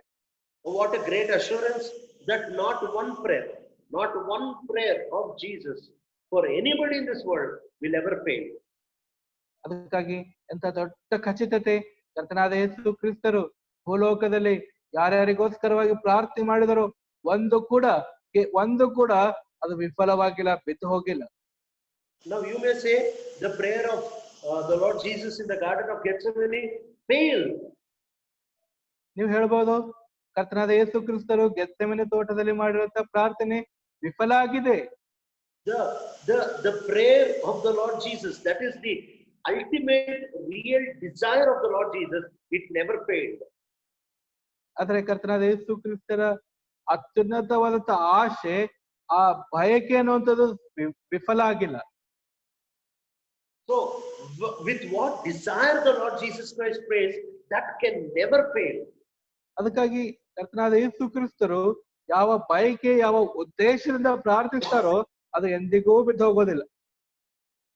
Now what is the desire with which the Lord Jesus prayed? ನೋಡ್ರಿ, ಈ ಕರ್ತನಾದ ಯೇಸು ಕ್ರಿಸ್ತರು ಯಾವ ಬಯಕೆಯಿಂದ ಯಾವ ಆಸಕ್ತಿಯಿಂದ ಪ್ರಾರ್ಥಿಸಿದ್ದಾರೆ. He said, Father, I don't want to separate from you. ತಂದೆ, ನಾನು ನಿನ್ನಿಂದ ಪ್ರತ್ಯೇಕ ಮಾಡ್ಕೊಳ್ತೀನಿ ಅಂತ ಹೇಳ್ತಾ ಪ್ರಾರ್ಥಿಸಿಲ್ಲ. His prayer was answered. The Lord Jesus on the cross did not separate from his Father. ಅದಕ್ಕಾಗಿ ಕರ್ತನಾದ ಯೇಸು ಕ್ರಿಸ್ತರು ಪ್ರಾರ್ಥನೆ ಉತ್ತರ ಸಿಕ್ಕಿದೆ, ಆತನ ತಂದೆಯಾದ ದೇವರಿಂದ ಪ್ರತ್ಯೇಕ ಆಗಲಿಲ್ಲ. So that is why on the cross he says, Eloi, Eloi, lama sabachthani. That means, my God, why have you forsaken me? ಅದಕ್ಕೋಸ್ಕರವಾಗಿ ಆತನು ಶಿಲುಬೆ ಮೇಲೆ ಪ್ರಾರ್ಥಿಸ್ತಾ ಇದ್ದಾನೆ, ನನ್ನ ದೇವರೇ ಯಾಕೆ ನನ್ನ ಕೈ ಬಿಟ್ಟಿ. So that means he's telling, he's not saying, God, why have you forsaken me? He's saying, my God. That means the connection was still there. ಅದಕ್ಕೋಸ್ಕರ ದೇವರೇ ಯಾಕೆ ಕೈ ಬಿಟ್ಟಿದೆ ಅಂತ ಹೇಳಾತ ಅಂದಿಲ್ಲ, ನನ್ನ ದೇವರೇ ಅಂತ ಹೇಳ್ತಾ ಇದ್ದೇನೆ, ಅಲ್ಲಿ ಸಂಬಂಧ ಇದೆ. That means God just left the humanity of the Lord Jesus, but he never left the divinity of the Lord Jesus. ಇದರ ಅರ್ಥ ಏನಂತಂದ್ರೆ, ದೇವರು ಯೇಸು ಕ್ರಿಸ್ತರ ಮಾನವತ್ವವನ್ನು ಬಿಟ್ಟಿದ್ದಾನೆ, ಆದರೆ ದೈವತ್ವವನ್ನು ಬಿಟ್ಟಿಲ್ಲ. And then he says, Lord, not my will, but your will be done. Finally, on the cross, it was the Father's will that was done. ಮತ್ತೆ ಆತನು ಪ್ರಾರ್ಥಿಸ್ತಾ ಇದ್ದಾನೆ, ತಂದೆ, ನನ್ನ ಚಿತ್ತವಲ್ಲ ನಿನ್ನ ಚಿತ್ತವೇ ನೆರವೇರಿಸಲ್ಪಡಲಿ. ಕಡೆಯದಾಗಿ ಶಿಲುಬೆ ಮೇಲೆ ತಂದೆಯಾದ ದೇವರ ಚಿತ್ತವೇ ಪರಿಪೂರ್ಣವಾಗ್ತಾ ಇದೆ. That is why you read throughout scripture, not one prayer of the Lord Jesus Christ ever failed. ಅದಕ್ಕೋಸ್ಕರವಾಗಿ ಸಂಪೂರ್ಣವಾಗಿ ಶಾಸ್ತ್ರ ಭಾಗದಲ್ಲಿ ನೀನು ಓದ್ತಿ ನೋಡ್ಕೊಳ್ತಿ, ಏನಂತಂದ್ರೆ ಕರ್ತನಾದ ಯೇಸು ಕ್ರಿಸ್ತರ ಒಂದು ಪ್ರಾರ್ಥನೆ ಕೂಡ ಬಿದ್ದು ಹೋಗಿಲ್ಲ, ವಿಫಲ ಆಗಿಲ್ಲ. You know why the prayer of the Lord Jesus does not fail? ನಿನಗೆ ಯಾಕೆ ಗೊತ್ತಾ, ಕರ್ತನಾದ ಯೇಸು ಕ್ರಿಸ್ತರ ಪ್ರಾರ್ಥನೆ ಉತ್ತರ ಸಿಗಲಾರದೆ ಎಲ್ಲದಕ್ಕೂ ಉತ್ತರ ಸಿಕ್ಕಿದೆ ಅಂತ ಹೇಳಿ ಯಾಕೆ ಅದ್ರ ಅರ್ಥ ಗೊತ್ತಾ? The one who prays for you is the same one who works for you and who makes things happen according to his prayer. ಅದಕ್ಕೋಸ್ಕರ ನಿನಗಾಗಿ ಪ್ರಾರ್ಥನೆ ಮಾಡುವಂತವನು ಆತಕ್ಕಾಗಿ ಆತ ಕೆಲಸ ಮಾಡುವಂತಾನೆ, ಮತ್ತೆ ಆತನ ಪ್ರಣಾಳಿಕೆ ನೆರವೇರಿಸುವಂತನಾಗಿದ್ದಾನೆ. ಅದಕ್ಕೆ ತಪ್ಪಲಾರದ ಉತ್ತರ ಸಿಗ್ತದೆ. So we can be very confident at this and we can say God will fulfill according to Psalm 138 and verse 8. The Lord will fulfill his purpose for me. ಅದಕ್ಕೋಸ್ಕರವಾಗಿ ನಾವು ಖಚಿತವಾಗಿ ದೇವರ ವಾಕ್ಯಕ್ಕನುಸಾರವಾಗಿ ಕೀರ್ತನೆ 138 ವಚನ ಪ್ರಕಾರವಾಗಿ ದೇವರು ತನ್ನ ಉದ್ದೇಶವನ್ನು ನಮ್ಮಲ್ಲಿ ನೆರವೇರಿಸುವಂತನಾಗಿದ್ದಾನೆ. So we need to understand that the prayer of the Lord Jesus is very beautiful. ಅದಕ್ಕಾಗಿ ನಾವು ಅರ್ಥ ಮಾಡಿಕೊಳ್ಬೇಕಾಗಿತ್ತು ಏನಂದ್ರೆ ಕರ್ತನಾದ ಯೇಸು ಕ್ರಿಸ್ತರ ಪ್ರಾರ್ಥನೆ ಬಹು ಅದ್ಭುತವಾದಂತದ್ದು. You can never say in your life there is nobody who understands me or there is nobody who is with me. ನೀನು ನನಗೆ ಅರ್ಥ ಮಾಡಿಕೊಳ್ಳುವಂತವ್ರು ನನ್ನ ಜೊತೆ ಯಾರು ಇಲ್ಲ ಅಂತ ಹೇಳಿ ಇದ್ರ ಕುರಿತು ಚಿಂತೆ ಮಾಡೋದು ಅವಶ್ಯಕತೆನೇ ಇಲ್ಲ. He is always there with you in your prayers. He understands what you are going through. Sometimes you also don't understand what you are going through. He understands you better than yourself. ಅನೇಕ ಸರ್ತಿ ಆತನು ಯಾವಾಗಲೂ ನಿನ್ನ ಜೊತೆ ಪ್ರಾರ್ಥನೆಯಲ್ಲಿ ಇರ್ತಾನೆ. ನೀನು ಹೋಗ್ತಾ ಇರುವಂತ ಪ್ರತಿ ಪರಿಸ್ಥಿತಿಯನ್ನು ಆತನ ಅರ್ಥ ಮಾಡ್ಕೊಳ್ಳುವಂತನಾಗಿದ್ದಾನೆ. ಕೆಲವು ಸಾರಿ ಆ ಪರಿಸ್ಥಿತಿಗಳು ನಿನಗೆ ಅರ್ಥ ಆಗದೆ ಹೋದ್ರು ಕೂಡ ಆತನ ಅರ್ಥ ಮಾಡ್ಕೊಳ್ಳುವಂತನಾಗಿದೆ. And then secondly, he has the capacity to bear all your burdens at the same time, to take all your burdens, to carry you through all those things. ಎರಡನೇದಾಗಿ ಆತನ ಎಲ್ಲಾ ಭಾರವನ್ನು ಭರಿಸೋದಕ್ಕೆ ಹೊತ್ತುಕೊಳ್ಳೋದಕ್ಕೆ ಸಾಮರ್ಥ್ಯವುಳ್ಳವನಾಗಿದ್ದಾನೆ. ಅದೇ ಸಮಯದಲ್ಲಿ ನಿನ್ನ ಭಾರವೆಲ್ಲ ಹೊತ್ತುಕೊಂಡು ಅದರಿಂದ ದಾಟಿ ನಿನಗೆ ಸಾಗಿಸೋದಕ್ಕೆ ಸಮರ್ಥನು ಕೂಡ ಆತ ಆಗಿದ್ದಾನೆ. He understands you. He has the capacity to carry you. ಆತ ನಿನಗೆ ಅರ್ಥ ಮಾಡ್ಕೊಳ್ತಾನೆ. ಅಷ್ಟೇ ಅಲ್ಲ, ನಿನಗೆ ಹೊತ್ತುಕೊಂಡು ಹೋಗುವಂತ ಸಾಮರ್ಥ್ಯವುಳ್ಳವನು ಕೂಡ ಆಗಿದ್ದಾನೆ. And the third thing is, he gives you an assurance saying, what I have prayed for you will definitely happen. He will say with all guarantee, 100% guarantee that the prayers of Jesus will happen in your life. ಮೂರನೇದಾಗಿ ಆತ ನಿನಗೆ ಹೇಳುವಂತದ್ದು ಏನಂತಂದ್ರೆ ಖಚಿತವಾಗಿ ನಿನಗಾಗಿ ಆತನ ಏನೇನು ಪ್ರಾರ್ಥಿಸ್ತಾ ಇದ್ದನು 100% ಪರಿಪೂರ್ಣವಾಗುವಂತವುಗಳು ಆಗಿವೆ. Do you have any uncertainty? Do you have any doubt? What will happen to my future spiritual life, future financial life, future health? Don't worry. God says, whatever I have planned, I am praying for it. That will definitely happen in your life. ಭವಿಷ್ಯದ ಕುರಿತು ಮತ್ತೆ ಯಾವುದೇ ವಿಷಯದ ಕುರಿತು ನಿಶ್ಚಯತೆ ಇಲ್ಲದೆ ನಿನಗಿದೇನ, ಕಳವಳದಲ್ಲಿದೆಯಾ, ಸಮಂಜಸವಾಗಿಲ್ಲ, ಆದ್ರೆ ಕರ್ತನೆ ಹೇಳ್ತಾ ಇದ್ದಾನೆ, ಚಿಂತೆ ಮಾಡಬೇಡ, ಭಯಪಡಬೇಡ, ನಾನು ನಿನಗೋಸ್ಕರವಾಗಿ ಒಳ್ಳೆಯ ಯೋಚನೆಗಳು ಹಾಕೊಂಡಿದ್ದೇನೆ, ಅವುಗಳಿಗಾಗಿ ಪ್ರಾರ್ಥಿಸ್ತಾ ಇದ್ದೇನೆ, ಅವುಗಳನ್ನ ನಾನು ಪರಿಪೂರ್ಣ ಮಾಡ್ತೇನೆ ಕೂಡ ಅಂತ ಹೇಳ್ತಾ ಇದ್ದೇನೆ. Situation can come, failure can come, temptation can come. ಪರಿಸ್ಥಿತಿಗಳು ಬರಬಹುದು, ಶೋಧನೆಗಳು ಬರಬಹುದು, ಸೋಲುಗಳು ಬರಬಹುದು. Diseases can come, loneliness can come, financial problems can come. ರೋಗ ಬರಬಹುದು, ಒಬ್ಬಂಟಿಗತನ ಬರಬಹುದು, ಆರ್ಥಿಕ ಸಮಸ್ಯೆಗಳು ಕೂಡ ಸಂಭವಿಸಬಹುದು. Disappointments can come, depressions can come, and very, very big misunderstandings can come. ನಿರುತ್ಸಾಹ ಬರಬಹುದು, ಕುಗ್ಗುವಿಕೆ ಬರಬಹುದು, ದೊಡ್ಡ ಅಪಾರ್ಥ ಕೂಡ ಸಂಭವಿಸಬಹುದು. Directly Lucifer can come down to work in your life. ನೇರವಾಗಿ ಲೂಸಿಫರನೇ ಇಳಿದು ಬಂದು ನಿನ್ನ ಜೀವಿತದಲ್ಲಿ ಕೆಲಸ ಮಾಡೋದಕ್ಕೆ ಪ್ರಾರಂಭಿಸಬಹುದು. But take courage, not one prayer of the Lord Jesus will ever fail in your life. ಹಾಗಾಗಿ ಧೈರ್ಯ ತಂದುಕೋ, ಕರ್ತನಾದ ಯೇಸು ಕ್ರಿಸ್ತರು ಮಾಡಿರುವಂತ ಒಂದು ಪ್ರಾರ್ಥನೆ ಕೂಡ ಬಿತ್ತು ಹೋಗಂಗಿಲ್ಲ, ಉತ್ತರ ಸಿಗಲಾರದೆ ಇರಂಗಿಲ್ಲ, ತಪ್ಪದೆ ಉತ್ತರ ಸಿಗ್ತದೆ. Now how should we respond to this? ಮತ್ತೆ ಈಗ ನಾನು ಇದಕ್ಕೆ ಹೇಗೆ ಪ್ರತಿಸ್ಪಂದನೆ ಕೊಡಬೇಕು? We should ask the Lord Jesus according to the Spirit, so that we can also pray the same prayer that the Lord Jesus is praying. ನಾವು ಕರ್ತನಾದ ಯೇಸು ಕ್ರಿಸ್ತರಿಗೆ ಆತ್ಮ ಪ್ರೇರೇಪಣೆವಾಗಿ ಆತ್ಮಕ್ಕೆ ಅನುಸಾರವಾಗಿ ಪ್ರಾರ್ಥನೆಗೋಸ್ಕರವಾಗಿ ಕೇಳ್ಕೋಬೇಕು. ಯಾವ ರೀತಿ ಆತ ಪ್ರಾರ್ಥಿಸ್ತಾ ಇದ್ದಾನೋ ಅದೇ ಪ್ರಾರ್ಥನೆ ನಾನು ಕೂಡ ಮಾಡುವಂತೆ ಆತ್ಮನಲ್ಲಿ ಕೇಳ್ಕೊಳ್ಬೇಕು. Because any single prayer that the Lord Jesus is not praying, how much ever you pray for that, that will not happen. ನೋಡ್ರಿ, ಪ್ರತಿ ಪ್ರಾರ್ಥನೆ ಯಾವ್ದು ಯೇಸು ಕ್ರಿಸ್ತರು ಪ್ರಾರ್ಥಿಸ್ತಾ ಇಲ್ಲೋ, ಯೇಸು ಕ್ರಿಸ್ತರು ಪ್ರಾರ್ಥನೆ ಮಾಡಲಾರ್ದಂತ ಪ್ರಾರ್ಥನೆ ಎಷ್ಟು ಪ್ರಾರ್ಥನೆ ಮಾಡಿದ್ರು ಕೂಡ ಅದಕ್ಕೆ ಉತ್ತರ ಸಿಗಂಗಿಲ್ಲ. You can desire it, you can pray, you can fast, but if the Lord is not praying for that, that will not happen. ನೀನು ಬಯಸಬಹುದು, ಆಶೆ ಪಡುವುದು, ಆಕಾಂಕ್ಷೆ ಪಡುವುದು, ಪ್ರಾರ್ಥಿಸಬಹುದು, ಉಪವಾಸ ಮಾಡಬಹುದು, ಆದ್ರೆ ಕರ್ತನಾದ ಯೇಸು ಕ್ರಿಸ್ತರು ಅದಕ್ಕಾಗಿ ಪ್ರಾರ್ಥಿಸ್ತಿಲ್ಲ, ಅದಕ್ಕೆ ಅದು ಉತ್ತರ ಸಿಗಂಗಿಲ್ಲ. That is why Romans chapter 8 and verse 26 says, the Spirit helps us in our weakness. ಅದಕ್ಕಾಗಿ ರೋಮ ಪತ್ರಿಕೆ 8ನೇ ಅಧ್ಯಾಯ 26ನೇ ವಚನದಲ್ಲಿ ನೋಡ್ತೇವೆ, ಪರಿಶುದ್ಧಾತ್ಮನು ನಮ್ಮ ಬಲಹೀನಾವಸ್ಥೆಯಲ್ಲಿ ನಮಗೆ ಸಹಾಯ ಮಾಡ್ತಾನೆ. Because we do not know what to pray. It is only the Lord Jesus who knows what to pray. ಯಾಕಂತಂದ್ರೆ ನಾವು ಏನು ಪ್ರಾರ್ಥನೆ ಮಾಡ್ಬೇಕು ನಮಗ್ ಗೊತ್ತಿಲ್ಲ, ಕೇವಲ ಯೇಸು ಕ್ರಿಸ್ತರಿಗೆ ಮಾತ್ರ ಗೊತ್ತು ನಾವ್ ಏನ್ ಪ್ರಾರ್ಥಿಸ್ಬೇಕಂತ ಹೇಳಿ. And the Holy Spirit can make us pray what the Lord Jesus is praying for us. ಅದಕ್ಕಾಗಿ ಪರಿಶುದ್ಧಾತ್ಮ ದೇವರು ಯೇಸು ಕ್ರಿಸ್ತರು ಏನು ಪ್ರಾರ್ಥಿಸ್ಬೇಕು ಅನ್ಕೊಳ್ತಾ ಇದ್ದಾರೋ ನಾವು ಪ್ರಾರ್ಥಿಸುವಂತೆ ಸಹಾಯ ಮಾಡ್ತಾನೆ. What a great assurance. Any other prayer, you will not get an answer. But if you pray what the Lord is praying, 100% you will get an answer. ನೋಡ್ರಿ, ಎಷ್ಟು ದೊಡ್ಡ ಖಚಿತತೆ ಅಲ್ಲ. ನೀನ್ ಏನೇ ಪ್ರಾರ್ಥನೆ ಮಾಡೋ ಉತ್ತರ ಸಿಗಂಗಿಲ್ಲ, ಆದ್ರೆ ಕರ್ತನಾದ ಯೇಸು ಕ್ರಿಸ್ತರು ಏನು ಪ್ರಾರ್ಥಿಸ್ತಾ ಇದ್ದಾನೋ ಪ್ರಾರ್ಥಿಸಿದ್ರೆ 100ಕ್ಕೆ 100 ನನಗೆ ಉತ್ತರ ಸಿಗ್ತದೆ. So ask the Holy Spirit God to give you that wisdom to be able to understand what the Lord is praying for you, and you also pray the same prayer. ಅದಕ್ಕಾಗಿ ಪವಿತ್ರಾತ್ಮ ದೇವರಿಗೆ ಪ್ರಾರ್ಥಿಸು, ಕೇಳ್ಕೊ. ಪರಿಶುದ್ಧಾತ್ಮ ದೇವರೇ ನನಗೆ ಜ್ಞಾನ ಕೊಡು. ಯಾವ ಪ್ರಾರ್ಥನೆ ಯೇಸು ಕ್ರಿಸ್ತರು ನನಗಾಗಿ ಪ್ರಾರ್ಥಿಸ್ತಾ ಇದ್ದಾರೋ ನಾನು ಕೂಡ ಅದೇ ಪ್ರಾರ್ಥಿಸ್ತೀನಿ, ನನಗೆ ಅದೇ ಉತ್ತರ ಸಿಗ್ತದೆ. May the Lord bless this word. ದೇವರ ವಾಕ್ಯವನ್ನು ಆಶೀರ್ವದಿಸಲಿ. Let us pray. Our loving Heavenly Father, we do come into thy presence in and through the highly exalted name of our Lord and Savior Jesus Christ. ಪ್ರೀತಿವಂತ ಪರಲೋಕದ ತಂದೆ, ಕರ್ತನಾದ ಯೇಸು ಕ್ರಿಸ್ತರ ಹೆಸರಿನಲ್ಲಿ ನಿನ್ನ ಹತ್ರ ಬರ್ತಾ ಇದ್ದೇವೆ. ನೀನು ಅತ್ಯುನ್ನತವಾಗಿ ಹೆಚ್ಚಿಸಿರುವಂತ ನಾಮಕ್ಕಾಗಿ ಸ್ತುತಿ ಸ್ತೋತ್ರ.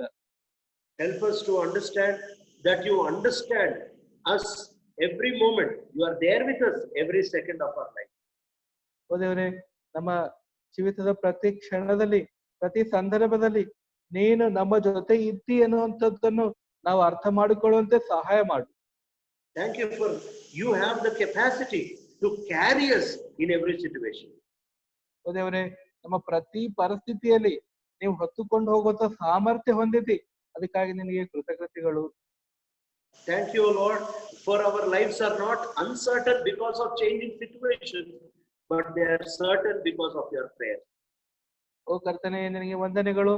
ನಮ್ಮ ಜೀವಿತಗಳು ಅನಿಶ್ಚಿತತೆಯಲ್ಲಿ ಇಲ್ಲ, ಆದ್ರೆ ಯಾಕೆಂತಂದ್ರೆ ನಿನ್ನ ಬದಲಾಗದಂತ ಪ್ರಾರ್ಥನೆ, ನಿನ್ನ ಖಚಿತವಾದಂತ ಆ ಉತ್ತರಕ್ಕಾಗಿ ನಮ್ಮ ಜೀವಿತಗಳನ್ನು ನಿನ್ನ ದೃಢವಾಗಿಟ್ಟಿದ್ದಕ್ಕಾಗಿ ಸ್ತೋತ್ರ.